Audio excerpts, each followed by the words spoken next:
About a voice scam that's on the rise, and it's thanks to artificial intelligence. A California grandmother says that she lost $14,000. She thought she was helping her grandson, but she wasn't. ABC's Andrew Dimbert explains why sympathy, pressure, and sadly old age making the scam successful. You're watching a California grandmother hand over thousands of dollars after falling victim to a scam.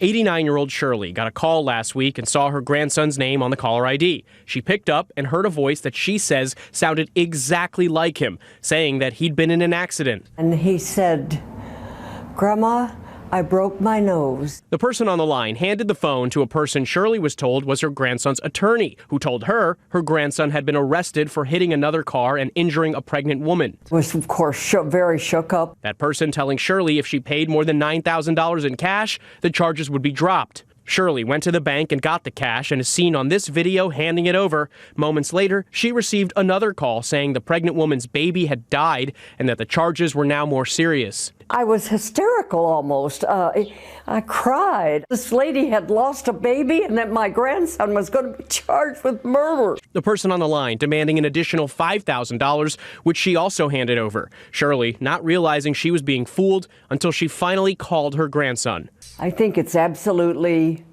shameful. They need to be caught because they're hurting so many, especially older people. That was ABC's Andrew Dimbert reporting. It could be a game changer for people needing a heart transplant. Researchers are optimistic about tapping into a potential new pool of heart donors, people whose hearts have stopped beating. Traditionally, the only people considered to be suitable donors were those declared brain dead, but their heart continued to function. Some doctors, like in the UK and Spain, are turning to donors whose hearts stopped beating after the withdrawal of life support. A new study detailed a clinical trial using this method with 180 patients. If the new method is widely adopted, the number of hearts available for transplant in the U.S. could increase by as much as 30%. More young adults are getting colorectal cancer, yet the factors driving that rise remain a mystery. However, a new study suggests dietary and environmental exposures may play a role. CNN's Mandy Gaither has a look at the research and what the study's senior author hopes people take from it.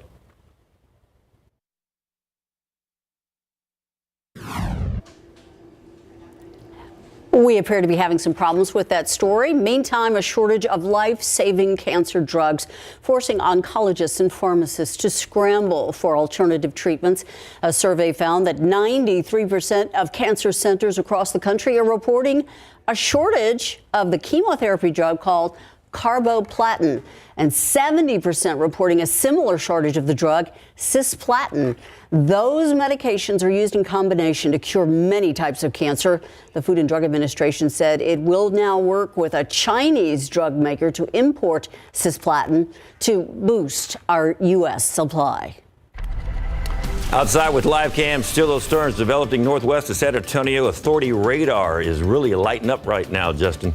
Yeah, we have those storms moving through Gillespie County, now starting to move into Kendall County. And we do want to pass along now, we have a new severe thunderstorm watch, meaning conditions are favorable for some stronger storms this afternoon, and that does include Bexar County. That's going to go until 7 p.m. tonight. So let's get right to Authority radar. I want to show you where the storms are right now. Still well north of San Antonio. So if you're watching us from town, we still have a couple of hours before these storms get a little bit closer. But if you're up around Fredericksburg, you've pretty much seen the storms move through, and now Kendall County is next in line to get some of these heavier storms and, in fact, some severe storms. So let's zoom in a little bit closer. And these storms really are starting to come together and more or less almost a line here, working south and east at about 20 miles per hour.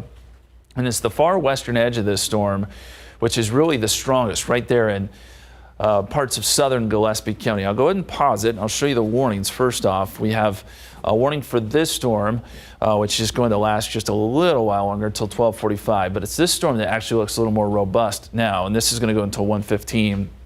And this warning does include Kendall County. I'll take the warnings off here, and I'm going to go ahead and take the lightning off too, so we can see these storms just a little bit better. But there is a lot of lightning, a lot of electricity with these storms. And where you see these darker colors, that's where we're likely seeing some of that quarter-size hail, maybe even a little bit larger, and that's why we do have warnings for these storms.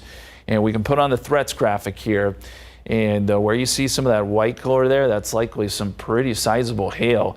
Showing 3-inch plus hail. I don't know if it would be that big. That would be up to around tennis ball, maybe baseball, but I don't think it's going to be that large. I think that may be overestimating just a little bit. But we do know there's some large hail here, and we do definitely need to watch it. So let's get back to the radar. And once again, we'll show you these storms. Again, severe thunderstorm warning for this storm here, just south and east of Fredericksburg, and it's moving south and east. We can put a track on it here as it's moving at about 20 miles per hour to the south and east. And the strongest of the storm right about there, so that would put it near Lindendale at about 1256, which is kind of what we were showing you earlier. Let me get the western edge of this storm as well. We'll track that with our tracker here.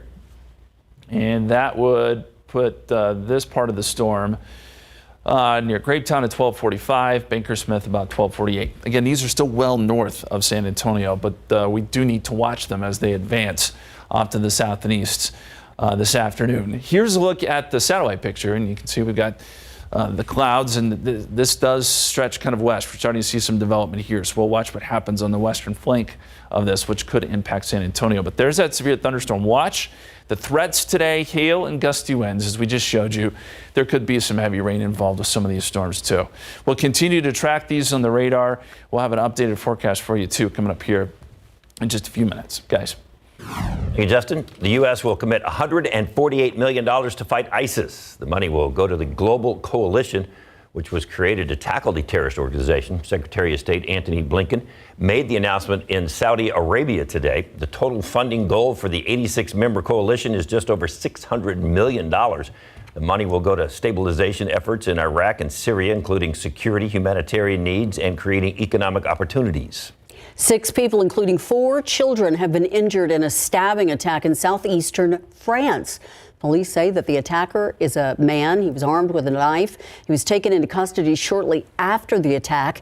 French President Emmanuel Macron describing the attack as absolute cowardice.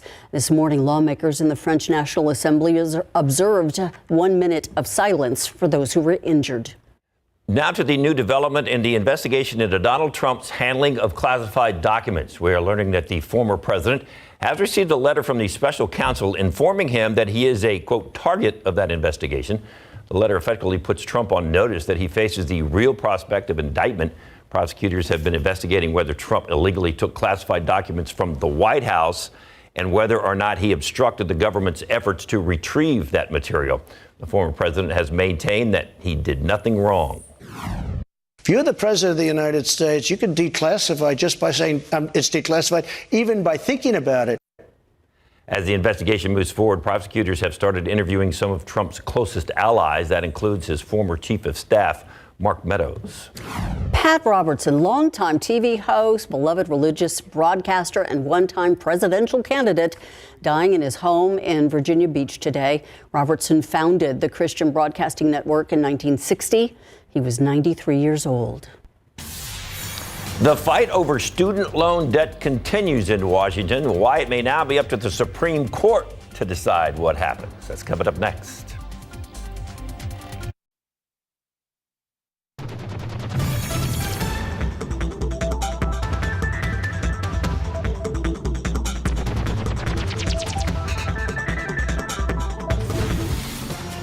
Both houses of Congress voted for a bill that would have killed President Joe Biden's student loan forgiveness program. It looked dead in the water until Biden revived it by overriding the vote of Congress with a veto.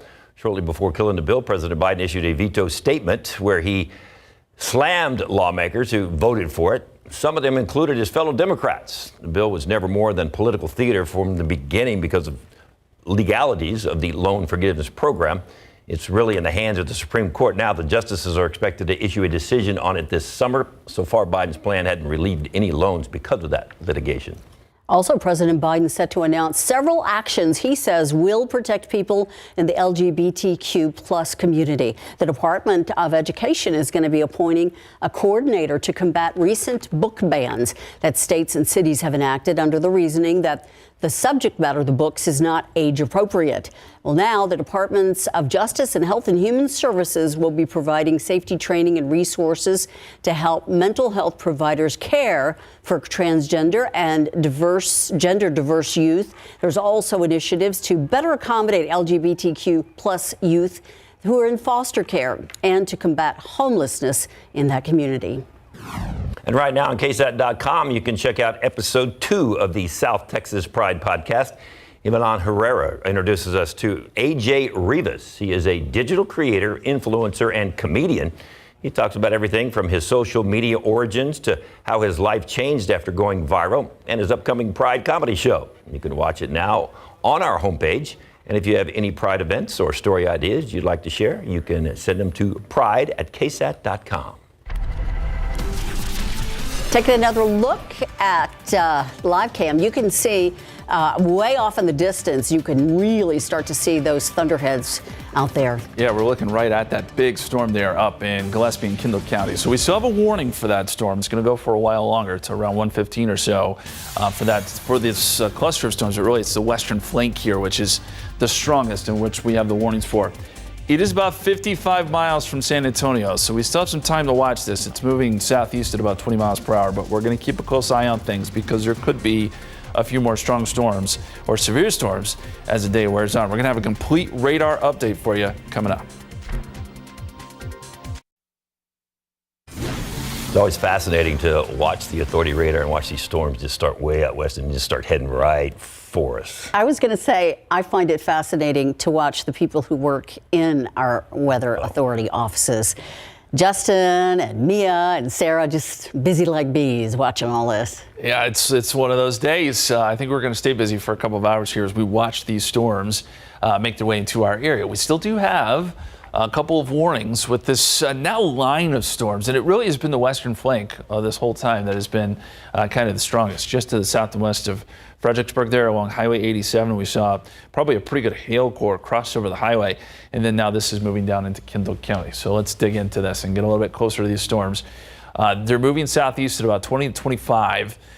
And as I showed you, they're still about 55 miles or so away from San Antonio. So we do have some time to watch this, but I would say if you're in San Antonio, let's make some preparations and be prepared as these storms could get a little bit closer here over the next couple of hours. Johnson City, you're getting some very heavy rain right now. Blanco, the rain is on your doorstep. And if you're watching us from Sisterdale or Comfort, now Comfort, you may just miss out on the rain just to the west. You can see kind of the edge of it here, but Sisterdale, you do need to watch this. Let's pause it. First, let me show you the warnings. And it's just this one now that we have. This is going to go for a little while longer until about 1:15 or so. And this does include parts of Blanco County, but more so Kendall County is what we're worried about here as this storm slides south and east. Now, we've seen these storms kind of pulse up and then pulse down a little bit. It's going to be a lot of back and forth. Right now, I don't see some of those darker colors we were seeing earlier, but I still think there's probably some hail mixed in here, at least some small hail, where you see some of those purple colors. And we'll clear the warnings off here. And I do want to put on the lightning strikes, a lot of them. We got a ton of lightning, so these storms are very electrical too. We've got 330 total strikes, so there's a ton of lightning and thunder with this on top of everything else. We'll take that off, and I'll put on the threats here, which we showed you earlier. This gives us a good idea of what we have going on as far as what kind of threat you may have to deal with, whether it be hail or gusty winds. But it's right in that core there. You see all the lightning strikes where probably we're seeing some of the largest hail, and then right there along Highway 87 still, probably getting a pretty good hail core with this. Let's look at that one. 2-inch hail, that's probably about right, maybe a little large, but I think we're probably seeing at least some quarter-size hail in those cores. I'm going to switch it back to radar here, and I do want to zoom in for those who are right along Highway 87 here. This is where the heaviest of the storm has been. Now, at the moment, it is just to the east of Highway 87, but it's right there where we're probably seeing some of the most severe part of the storm. And then just south of 290, this is working its way towards Sisterdale, and it really is kind of on your doorstep. You're probably hearing thunder there. And what I'm going to do is I'm going to go ahead and put a track on this for this larger part of the storm here. Let's see, let's try that one more time. We'll put the track on there, and it's moving at about 20 miles per hour or so, and it's still not working for me there. So let's do this. Let's put the track on the heaviest part of the storm. Still not working. We'll get it here in a second. Right there. It's jumping on me. It looks like the cursor's not working. But bottom line here, some strong storms. They are going to work their way southeast at about 20 miles per hour. And so northern parts of Bexar County, we've got to watch this, as I said. Give it a couple of hours, but it will be here. And we could see some stronger storms associated with that. There's a look at the almanac for today. And I'm going to switch over my graphics here. But the record for today is 101. If you missed that earlier, that was set back in 1948. And we'll switch over to where we need to go here as far as the radar is concerned and our forecast for today. So there's the radar one more time. And you see that cluster of storms to the north. Now, the severe weather risk today, highest to the south and east of San Antonio. That's where we have that scattered risk. But San Antonio is still an isolated risk. So on a scale of 1 to 5, we're at a 1. You go east of San Antonio, it's about a 2. It does elevate a little bit. But the main risk we're going to be dealing with today is going to be hail and gusty winds. And maybe some flooding in some of these heavier storms. There could be some heavier rain. Timing it out, 30% chance of rain, maybe a little bit higher at this point. With these storms coming in 2 to 6 p.m. But that's the time frame I want to watch here in town. And as we look off to the north, we can see that big thundercloud there, 87, with southeasterly winds at about 9 miles per hour. Very quickly, heat, it kicks in after today. So by the weekend, we're dealing with mid to upper 90s and close to 100 by next week, with heat indices jumping into the 100s. Here's the extended forecast. Rain chance is pretty much cut off after today. And then we get into that heat next week. Wednesday, Flag Day, 100 degrees. We'll have more updates on these storms coming up in just a bit. We'll be right back. Wimby mania larger than the Alamo City. Spurs fan Marty Leal, and so excited that the Spurs won the NBA draft that he jumped in the pool with his 10-year-old son, and they didn't even take their clothes off. They just went right in, clothed and everything. Can't blame them. They're all pumped up. Everybody in town's pumped up about that draft lottery win. So, like many of us, he came up with this idea of Wimby leaning against the Tower of the Americas. He's a fantastic artist, and he loves his Spurs, and he went to his house to talk about his Welcome Wimby art piece. Well, I did it a few days after we got the #1 pick, and while at work I just doodled something, and then the next day I drew it down on the digital copy on my computer. Of course, we're excited to have him coming up soon, and he's just a big figure, so that's why I had him towering, standing, leaning up against the tower, because his size physically, and then also the impact on San Antonio is going to be, I think, pretty big. Yeah, exactly. So is that what you're trying to say here? Because he's taller than the tower, that his impact's going to be that big here? Yeah, I mean, the last championship was, or the #1 draft pick was in '97, so we beat some pretty medium odds to get him, but yeah, it was really fun. I'd see a lot of that. Marty's also worked with the Bryce Strong Foundation, the UTSA Roadrunners. We're going to have more with Marty in the coming days. And in the coming minutes, we're going to have more from SA Live. We have got a very big show today, and it is all about books and reading, and a star-studded group here today. Great Meredith, Maggie, and Jeff are joining us. Oh my God, we are here in San Antonio live to talk about books and right brain and all things reading. Writing. All things you recognize that voice. But this is all about how kids can become authors and get their own published book, right? That's right, published books. And we're with one of the world's most renowned published books, publisher of children's books in the world, authors of children's books in the world. And this is all going to be happening in Uvalde tonight, right? That's I'm right. so pleased to share with everyone that tonight we have a big event where 400 of our Uvalde CISD students are being honored for publishing their own books. And not only are those kids publishing books, but Maggie also has a brand new book out, never been released, just hot off the presses. Hot off the presses, we're donating the first 400 copies to all the kids who finished the Right Brain curriculum in Uvalde. I'm so excited and so proud to be doing that. And there's a special deal on how you can get a copy of that, get some That's money right, off with on a special San Antonio discount. All right, we're going to hear all about this. It is fantastic. And the kids actually get a copy of the hardcover book with their picture in it. That and a whole lot more coming up on SA Live. So stick around.